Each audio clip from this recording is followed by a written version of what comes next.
the next speaker onto the stage, Dr. Ulfaton Mukibo. She is a doctor of philology and professor at the Tashkent State University of Oriental Studies. She serves as the director of the Mahatma Gandhi Research Center of Indology in Uzbekistan and is an accomplished philologist and Indologist. I'm not sure if she's going to present her paper in Hindi or in English because she normally speaks Hindi. So many languages. And, it is very nice. We always enjoy listening to her Hindi presentations, but I think that today, our main language is English, so probably she will speak in English. And she will cover a really interesting topic, that is the impact of the epics on the literature of the peoples of Far East, based on the example of Malay, Indonesian, and Vietnamese folk literature. And it shows how Ramayana is spreading all around the world, and the message of Ram and of Ramayana and Mahabharata is appreciated by peoples of the world. So you're welcome. Спасибо большое. Ну, у меня основной язык хинди, ну и русский, можно сказать. Английский у меня не очень хороший, поэтому я буду выступать на хинди, потому что я доклад готовила на хинди. Потому что Махабхарата Рамаяну надо говорить на хинди. वो बोल रहे हैं कि रामायण महाभारत के बारे में सिर्फ हिंदी में बोलना है. Вообще, немножко я могу сказать на русском языке, просто я как в качестве преподавателя литературы преподаю индийскую литературу хинди уже многие годы и очень много сталкиваюсь с этими древнеиндийскими эпосами во многих национальных литературах. Вот сейчас впервые я услышала этого нашего докладчика, что и в монгольской, да, территории Монголии, да, но в Монголии еще другие сказки, вот, например, повлияли на литературу монгольскую, например, Витала Панчо Виншати, 25 рассказов Витала, они на свой вариант они создали. И я видела статью на английском языке Рамаяна в Таиланде. Ну, Дальний Восток вся, Рамаяна, Махабхарата, все насыщены с этим литературой, в основном в начальных эпохах их литературы. Потому что у них, когда еще литературного языка не было, и первые литературные произведения создавались на базе Махабхараты, Рамаяна и других древнеиндийских сказок. Это я очень часто вижу. Но дальше я хочу прочесть, чтобы не занимать много времени. नमस्ते आदरणीय आज के सेमिनार की भागीदारियों और मिसेस रॉय, आपको बहुत बहुत धन्यवाद, आभारी प्रकट करती हूँ कि आपने मुझे यहाँ अपना लेख प्रस्तुत करने के लिए निमंत्रण दिया, मुझे यहाँ तक आने के लिए मदद किया। और यहाँ इस यूनिवर्सिटी में हम हमेशा आते रहते हैं क्योंकि हमारे यहाँ कॉलेग्स हैं, बहुत यहाँ बैठे हैं और कई कॉलेग्स को मैंने देखा। और जब मैंने ये ख़त पढ़ा उसमें लिखा था हिंदी, रूसी और अंग्रेज़ी भाषा, इसलिए मैंने हिंदी चुन लिया। मेरा मुख्य विषय है रामायण महाभारत को सुदूर पूर्व देशों की साहित्य में प्रभाव। संस्कृत भाषा में प्राचीन भारतीय महाकाव्य रामायण और महाभारत ने भारत के लोगों के साहित्य के विकास में बहुत महत्व रखा। ये कहना गलत नहीं होगा कि रामायण और महाभारत उत्तर और दक्षिण के लोगों के साहित्य के विकास का आधार बना है। दोनों महाकाव्य का कई भाषाओं में अनुवाद किया गया है, केवल महाभारत का ही निम्नलिखित भारतीय भाषाओं में अनुवाद हुआ है। तमिल भाषा में 9वीं शताब्दी में, तेलुगु में 11वीं, 13वीं और 14वीं शताब्दी में, कन्नड़ में 15वीं शताब्दी में, मलयालम भाषा में, मराठी में 17वीं शताब्दी में, बंगाली में 30 से ज़्यादा प्रतियां हैं बंगाली भाषा में। 19वीं शताब्दी में आधुनिक भारतीय भाषाओं में भी अनुवाद हुआ, जो बंगाली, मलयालम, तमिल और हिंदी भाषाएं इसमें शामिल है। विदेशी भाषाओं में ये दोनों उपन्यासों का अनुवाद अरबी भाषा में हुआ है। अकबर के पहलकदमी से 16वीं शताब्दी में फ़ारसी भाषा में हुआ है। प्राचीन जावा में हुआ है 10वीं शताब्दी में, फ्रेंच में 18वीं शताब्दी में, जर्मन में 19वीं शताब्दी में, इटालियन भाषा में 19वीं शताब्दी में, अंग्रेज़ी भाषा में भी 19वीं शताब्दी में और 2003 को दोबारा इसको प्रकाशित किया गया। रूसी भाषा में 19वीं शताब्दी में अनुवाद हुआ और अमेरिका में 21वीं शताब्दी में 2005 को ये महाकाव्य प्रकाशित हुई। महाभारत और रामायण महाकाव्य का न केवल स्थानीय भारतीय लोगों की साहित्य पर बल्कि सुदूर पूर्व के देशों की साहित्य पर भी बहुत प्रभाव हुआ।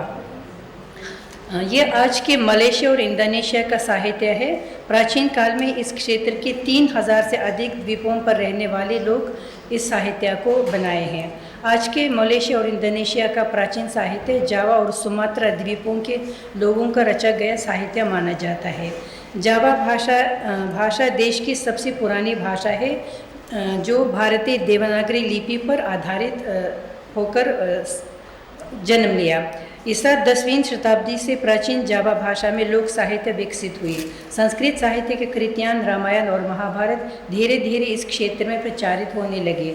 जावा में इस महाकाव्य का शांग नाम से जाना जाता है, मतलब महाकाव्य उनकी भाषा में मलयालम में शांग नाम से चलता था। महाकाव्यों का स्थानीय शैली में अनुवाद, पुनर्कथन और पुनर्रचना की गई है।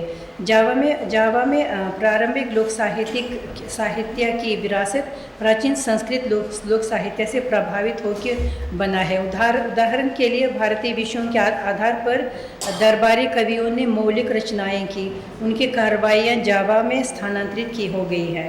काव्य 11वीं सदी में अर्जुन की महाभारत की कुछ पुनर्रचना की गई नामों में अर्जुन की शादी 11वीं शताब्दी के, 12वीं शताब्दी की निर्गुण द्वारा लिखी गई कृनायन, तंतुओं ने 14वीं शताब्दी में अर्जुन विजय कविता का लिखा है। जावा के द्वीपों में महाभारत के प्रभाव में कृष्ण को समर्पित हिकायत पंदव जैसी कृति की रचना की गई। जावा में भी 14वीं शताब्दी में रची गई प्रसिद्ध सेरी रामा की कथा नामक महाकाव्य रामायण के आधार पर लिखी गई है। इस तरह 17वीं शताब्दी तक जावा में महाभारत और रामायण से प्रभावित कृतियाँ रचते रहे। भारतीय पौराणिक कथाओं के देवताओं और नायकों, उच्च मूल्यों और साहस, मानव स्वभाव के विरोधाभासों के बारे में कहानियाँ इंडोनेशिया की परियों की कहानियों में परिलक्षित होती थी। गणेश, हनुमान और कृष्ण जैसे लोक नायक इंडोनेशिया लोक साहित्य के कथाओं में महत्व रखते थे। अर्जुन और भारत युद्ध, इंडोनेशिया अर्जुन भारत युद्ध भी इनमें से एक है। इंडोनेशिया में वेयांग कुलित नाम के छाया के शो काफ़ी प्रचलित है।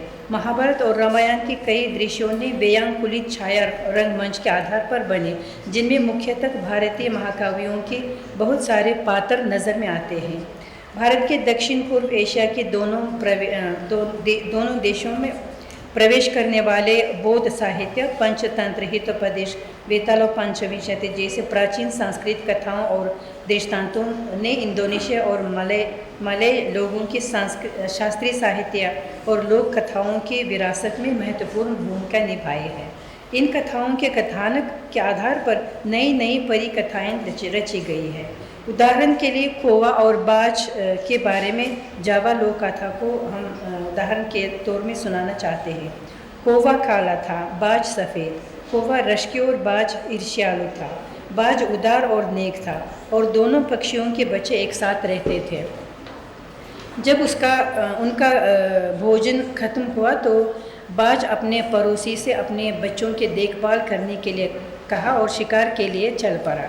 बाज की अनुपस्थिति का फ़ायदा उठाकर कौवा उसके बच्चों को चुराकर भाग गया। बाज बहुत देर तक अपने बच्चों का तलाश किया। आखिरकार एक गांव के बूढ़े लोगों ने उनसे कहा कि कल कौवा यहाँ था और उनके बगल में जो बच्चे थे वो तुम्हारे जैसे थे। बुढ़ियों ने कहा थोड़ा आराम कर लो, फिर तय करेंगे। तो और बाज को अपने घर ले जाते हैं। फिर गांव के मुखिया बाज और कौवे को अपने पास बुलाकर पहले बाज से फिर कौवे से पूछताछ करने के बाद कहते हैं, तुम कौवा चोर हो, अपने दोस्त को 5 बकरियां चुकाओ क्योंकि तुमने उनके बच्चे चुराए हैं। तब कौवे ने बाज को 5 बकरियां दी और बाज अपने बच्चों को लेकर घर लौटा। इस कहानी का कथानक पंचतंत्र से लिया गया था और थोड़ा उसमें संशोधित भी किया गया है।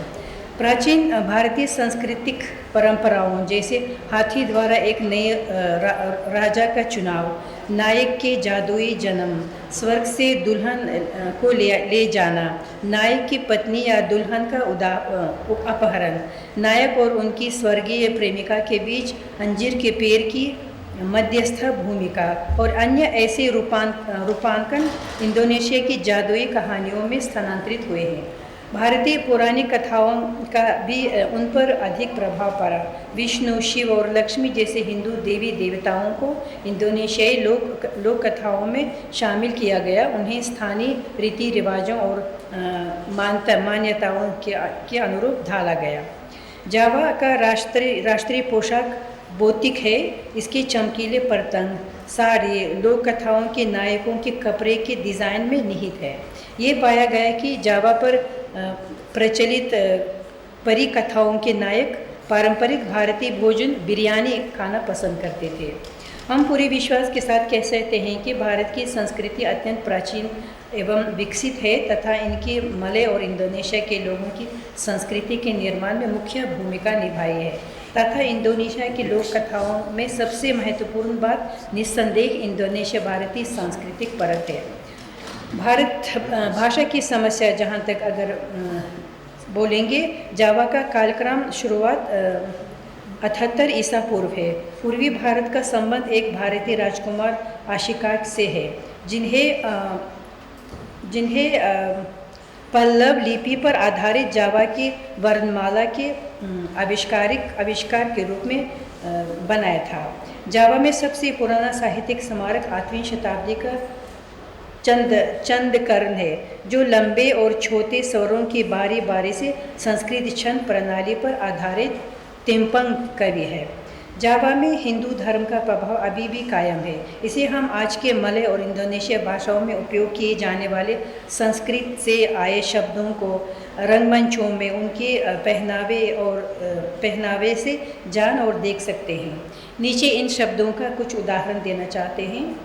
इंडोनेशियन भाषा में बुकु, हिंदी में किताब पुस्तक, गुरु अध्यापक, धर्म नियम या कानून, कर्म कार्य भाग्य, ब्रह्म निर्माता, महात्मा महान आत्मा कृषि, राजा राजा, सूत्र धागा नियम, चिंता प्रेम, शक्ति ताकत, सूर्य पूजा आराधना, कुईल मंदिर, अलाम प्रकृति शांति, आश्रम निवास स्थान आश्रय।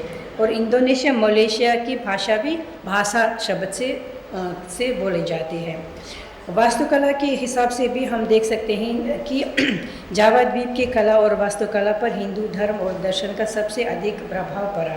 परंपरागत रूप से सजावट और पत्थर की मूर्ति का व्यापक रूप से उपयोग किया जाता है। यहाँ एक फोटो दिया गया है जो बिल्कुल भारतीय मंदिर की तरह है। ये इंडोनेशिया मलेशिया के मंदिर ऐसे बनते हैं। निष्कर्ष में ये कह सकते हैं कि कई क्षेत्रों में प्राचीन भारत की उपलब्धियों ने आज के मलेशिया इंडोनेशिया लोगों के लेखन, साहित्य और वास्तुकला को प्रभावित किया। विशेष रूप से प्राचीन संस्कृत महाभारत रामायण इंडोनेशिया लोगों द्वारा अपनाया गया था। अलग अलग संस्करणों में अपनी व्याख्याओं के साथ फिर से बनाया गया है, जो निश्चित रूप से भारतीय संस्करणों से थोड़ा भिन्न है। जहाँ तक वियतनामी साहित्य है, वियतनामी साहित्य पर भी इन्हीं महाकाव्यों का असर पड़ा। वियतनामी साहित्य के लोक कथा की विरासत का निर्माण प्राचीन संस्कृत और बौद्ध साहित्य से प्रभाव में उत्पन्न हुआ। वियतनामी साहित्य में संतों के बारे में कहानियाँ विभिन्न बौद्ध कहानियों पर आधारित है। 14वीं सदी का संग्रह थियन वन की कहानियाँ बौद्ध संतों के बारे में एक संग्रह के आधार पर बनाया गया था। वियतनामी कहानी जा थोआ बोंग की कहानी, और ये दूसरा नाम इनकी भाषा पढ़ना इतने मुश्किल है। कहानी के पात्रों का नाम तय करते समय उसने रामायण के पात्रों का नाम लिया। जैसे जा थाओ व्योंग ये दशग्रीव है, 10 सिर वाला रावण है। थप सा व्योंग ये दशरथ है, 10 रथ वाला। वीबा राम है और बत्तिंथ्यो न्योंग ये सीता का नाम वियतनामी रामायण में है। कहानी की विषय वस्तु सीता के अपहरण और बचाव के प्रकरण से मेल खाती है। महाभारत महाकाव्य का प्रभाव वियतनामी लोक कथा साहित्य में हा ओ लोई की कहानी में स्पष्ट रूप से दिखाई देते हैं। जैसे कहानी में हा ओ लोई की छवि लगभग कृष्ण के समान है। जैसे महाभारत में कृष्ण सावले हैं, हरि कृष्ण का नाम है, और वियतनाम में हा ओ लोई काला ब्रज है। कृष्ण काला लड़का है, हा ओ लोई काजल की तरह काला लड़का, काली राख के चेहरे वाला बतूनी है। कृष्ण बांसुरी बजाते हैं। हा ओ लोई की आवाज़ बहुत अद्भुत है। वो स्वयं द्वारा रचित गीत गाते हैं। उनकी आवाज़ की विशेष शक्ति महिलाओं को प्रभावित करती है। कृष्ण को गोपियों, लड़कियों और युवा महिलाओं से प्यार है। भक्ति के समय में कृष्णदास ने इस पर उन्होंने दो ऐसे दोहे लिखे थे। कमल मुखत देखत कौन अघाई, सुनही सखी मेरे लोचन अली मुदित रहे अरुछाए। इसका मतलब ऐसा है कि जब भी कहाँ भी जाएं हम सिर्फ कृष्ण को देखना चाहते हैं, उसके चेहरे से किसी दूसरे चेहरे को देखना नहीं चाहते हैं। और वियतनामी में महिलाएं और लड़कियां लोए को का सपने देखते हैं। कम से कम एक बार उसे देखने के लिए तरसती रहती हैं। उनमें एक भी ऐसा नहीं है जो उसके प्यार के तलाश में ना हो। कृष्ण का असाधारण जन्म, राजा का भतीजा। राजा उसे मारना चाहता है, लेकिन कृष्ण के पिता ने अपने बेटे की जगह एक चरवाहे की नवजात छोटी बेटी को दे देता है और कृष्ण को चरवाहे के घर पर फेंक देता है। हा ओ लोई पृथ्वी के संरक्षक माला की आत्मा का पुत्र है। उनकी माँ को जेल में डाल दिया। आत्मा के अनुरोध पर सम्राट उसे मुक्त कर देता है। माँ एक अजीब काला गाठ अंधे को जन्म देती है। जब उन्हें वे काटते हैं, अंदर से एक लड़का काजल ही की तरह काला लड़का निकल आता है। कृष्ण की शरारतें। वो मक्खन चोर है, दूध गिराता है, नहाती हुई लड़कियों के कपड़े छिपाती है। हा ओ लोई की शरारतें। उसने थाई ले फूल, वियतनाम में ऐसे फूल है, काटती है, क्योंकि वियतनाम में भोजन के रूप में दूध का सेवन नहीं लिया जाता है। वो अन्य शरारतें भी करता रहता है, बिल्कुल कृष्ण की तरह।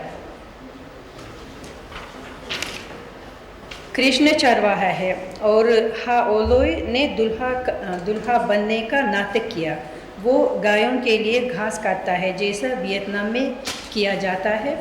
कृष्ण राजकुमारी रुक्मणी की मदद करता है और उनके साथ शादी करता है।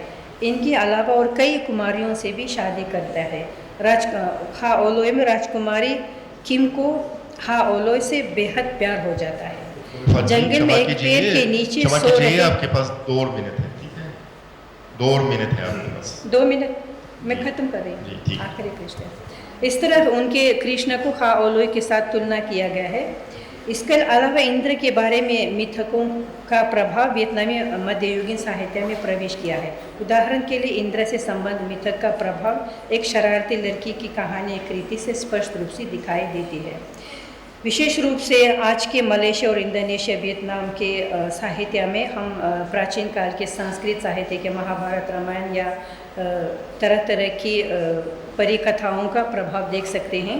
लेकिन हम ये भी जानते हैं कि संस्कृत साहित्य का इसी तरह थाईलैंड, बर्मा, कंबोडिया और सुदूर पूर्व के दूसरे देशों में भी इनका प्रभाव हम बहुत सारी किताबों में, लेखों में देख सकते हैं। बहुत बहुत धन्यवाद आपका। और आपकी हिंदी सुन के हमेशा मज़ा आता है, आनंद आता है। धन्यवाद। तो अगर कोई प्रश्न है तो पूछ सकते हैं। अगर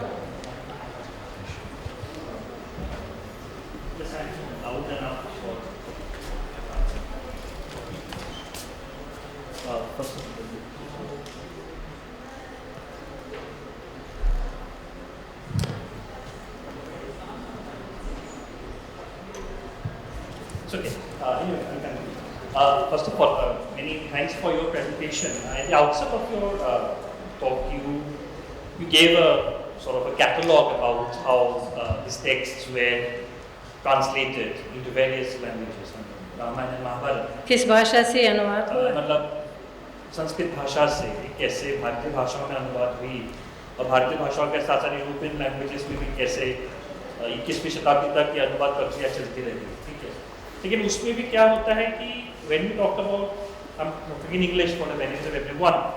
I mean, when we talk about Indian languages, there are many other languages beyond the most obvious ones where the translation of Ramayana has happened.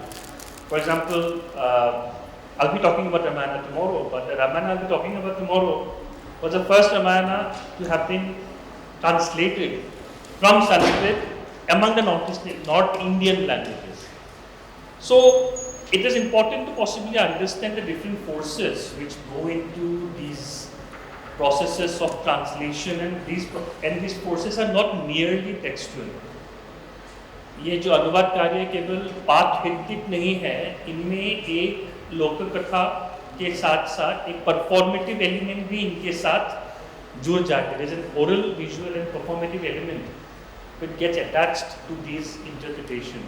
So I guess when we talk about influence, we need to understand it not just about the influence from Sanskrit to Java to an Indonesian language, but can we talk about a larger Ramayana or Mahabharata ecosystem where there was not only traffic from Sanskrit to these languages, but possibly also traffic from these languages into Sanskrit. Because there is not one Sanskrit Ramayana, there are multiple Ramayanas which have come up in Sanskrit. And there are, for example, the Assamese Ramayana being sort of composed in the northeast falls into that crossroad between an largely Indic Aryan culture and the Southeast Asian culture, East Asian and Southeast Asian culture. So possibly if we understand these borderland narratives which have contributed to the consolidation of the larger, in context of Ramayana, I like to use the word Ram Katha.